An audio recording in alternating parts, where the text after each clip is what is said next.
Ladies and gentlemen, welcome back to Badgers Burrow.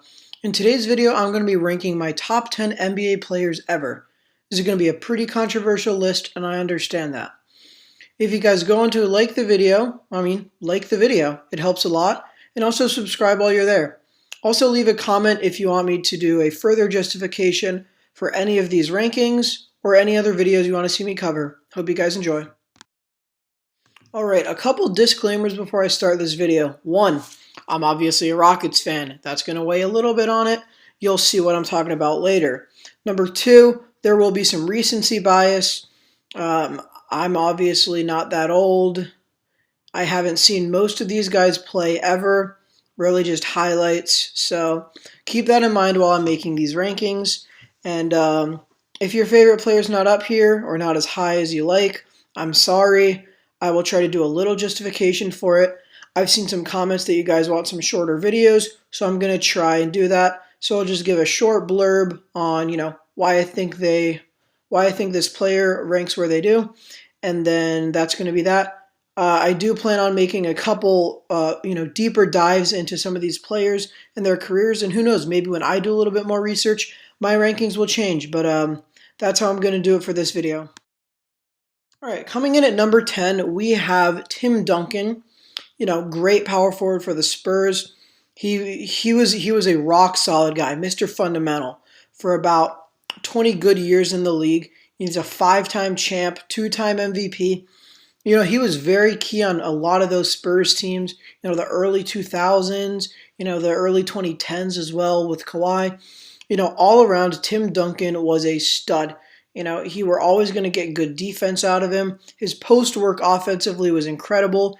And ultimately, he was a leader. You had great Spurs teams. He played with David Robinson, Tony Parker, Manu Ginobili, and of course, most notably, Kawhi Leonard. But, Tim Duncan was a rock solid, power forward for the Spurs. I believe he's still coaching there as I record this video. But, there's really not much else you can say for Tim Duncan. He's not going to light up the stat sheet night in, night out, but he's going to give you a consistent, productive offensive and defensive game every single night. Number 9, I have Bill Russell. A lot of people rank him higher. A lot of people rank him lower. I haven't seen a lot of his game. But what I do know is he is an 11-time NBA champion. That's right. Bill Russell has won 11 NBA Finals. I know it was way back when, the 50s, the 60s, the 70s, whatever. It was a while ago. I don't care, man. It's so difficult to win 11 NBA championships in general, but much less at a professional level for this craft, ridiculous. He also has 5 MVPs. He's maybe the greatest Celtic ever, if you consider him higher than Bird, who we'll talk about in a minute. But, Bill Russell is that guy when it comes to winning.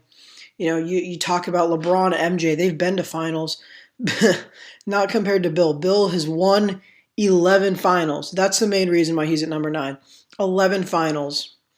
Number 8, we have Shaquille O'Neal, most notably for the Lakers. Obviously he started his career in Orlando, saw finals there. But the bulk of his career was in Los Angeles, obviously paired with Kobe. One of the greatest duos ever, if not the greatest duo ever. Shaq was the best. Shaq was, in my opinion, the most dominant center ever. He'll dunk on you. He'll block you. He'll obviously get rebounds over you. Shaq was a physical specimen, and he used that to his advantage during his play. He ended up his career with 4 championships and an MVP. A bunch of times he was overshadowed by Kobe, and that's understandable. Kobe's one of the greats. But Shaq's also one of the greats, and, just his pure dominance, that's why I've got him up here. Obviously, his free throw percentage was piss poor. Unfortunately, that might be what he's most known for, is his extremely poor free throw shooting, but I've got Shaq at number 8. Number 7, I've got Kareem Abdul-Jabbar, formerly known as Lou Alcindor. Obviously, all-time points leader. Kareem was that dude. Got the skyhook working in the post with the Bucks and the Lakers. Kareem was that dude. He's got 6 NBA championships and 6 MVPs. That's very difficult to do. Even in the era that Kareem played in, tough. It's very tough to do. Obviously, Kareem's a great player. No one's going to take that away. He's obviously the all-time points leader. He's got the accolades. You could a laundry list worth of accolades. But I've got him at number 7. That's mostly my bias talking, but Kareem, you can't dispute Kareem being one of the greats. Most people say he's the greatest center of all time. You know, I'm I'm not gonna excuse me. I will argue it, but I'm not gonna like I don't know how to say it because I'm gonna disagree with you. I'm gonna argue with it, but I'll completely respect if you have Kareem, the best center ever. Number 6, and this is what I'm talking about bias. Number 6 is Hakeem Olajuwon. In my personal opinion, as a Rockets fan, Hakeem Olajuwon is the greatest center of all time. He only has 2 rings and 2 MVPs, but the 2 years that Michael Jordan played baseball, those were those were Hakeem's. He beat Kareem. He beat Magic to win those championships. And Hakeem was that dude. He took advantage of the years that Jordan was playing baseball, and he won those championships for the Rockets. You talk about LeBron all the time, had no help. I will make a further video about LeBron and his no help. But, I've seen multiple things on the Rockets, how the talent just declined once they got rid of Drexler. But, a stat that I think is really interesting, at his retirement, Hakeem Olajuwon, the only player, when they retire, to be top 11 in points, rebounds, blocks, and steals. I mean, in my personal opinion, Hakeem Olajuwon's the greatest defender ever, and obviously he's a Rocket, so that's why I've got him at number 6 in my rankings. Number 5, we got Larry Bird, the Hick from French Lick, whatever you know him as. He's one of the greats.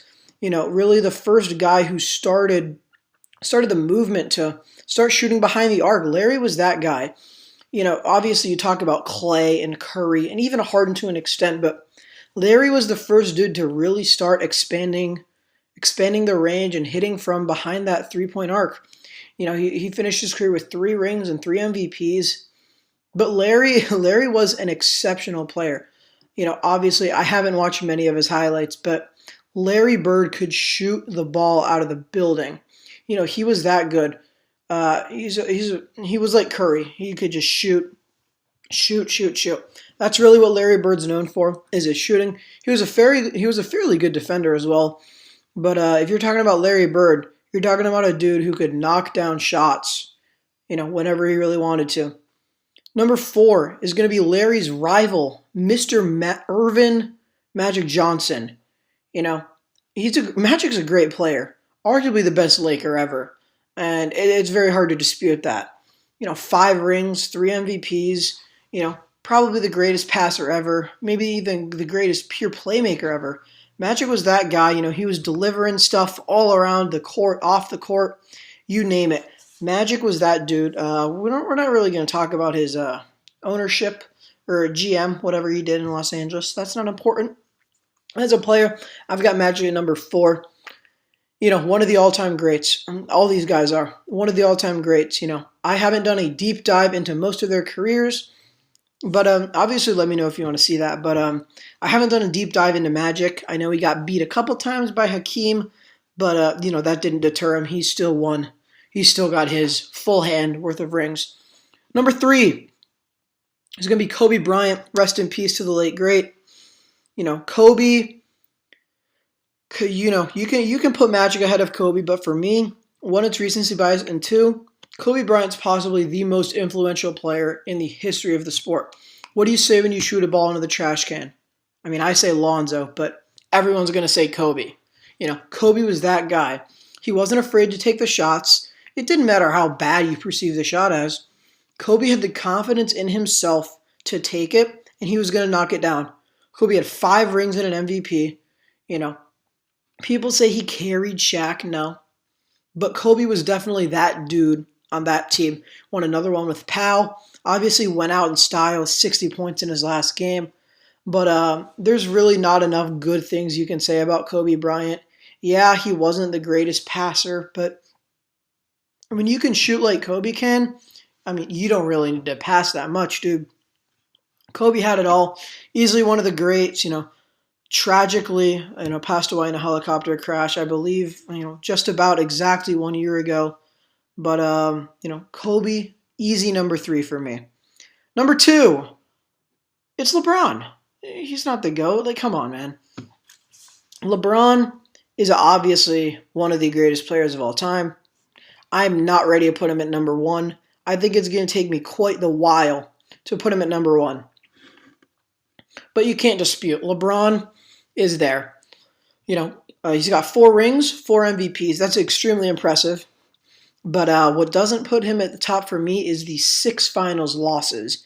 That's tough.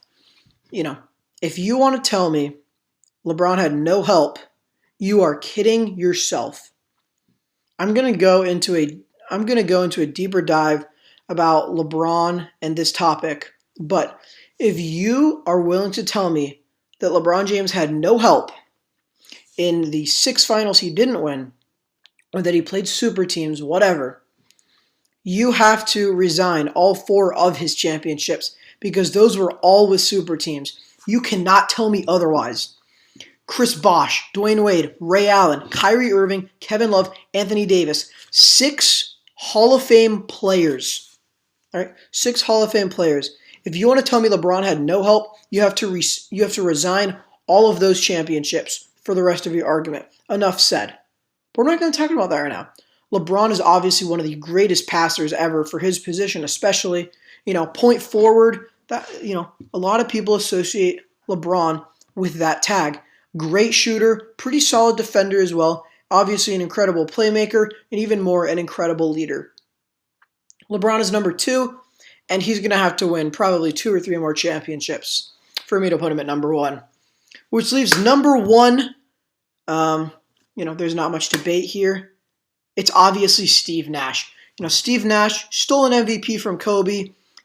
Great passer, all around great passer. I believe he's coaching the Nets right now. But Steve Nash was that dude. Suns, whatever other teams he played, Lakers with Kobe. Steve Nash was that dude.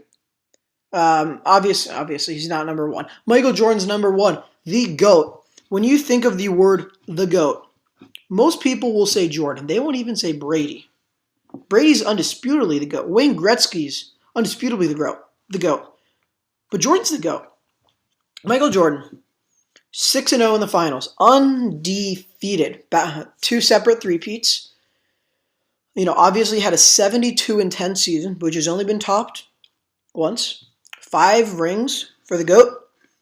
He's that dude. When you think of basketball, you think of Michael Jordan. You think of the dunk at the free throw line during the dunk contest. When you think of basketball, you think of Michael Jordan.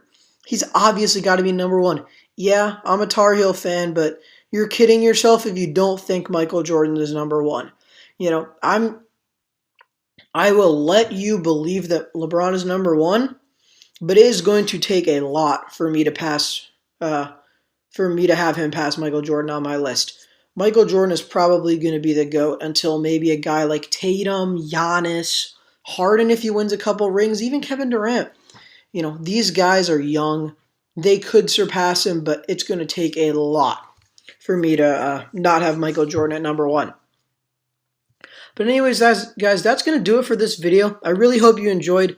I know there was a lot of controversial takes in here, most notably the 1-2 debate. That's always going to go on. And having Hakeem Olajuwon where I do.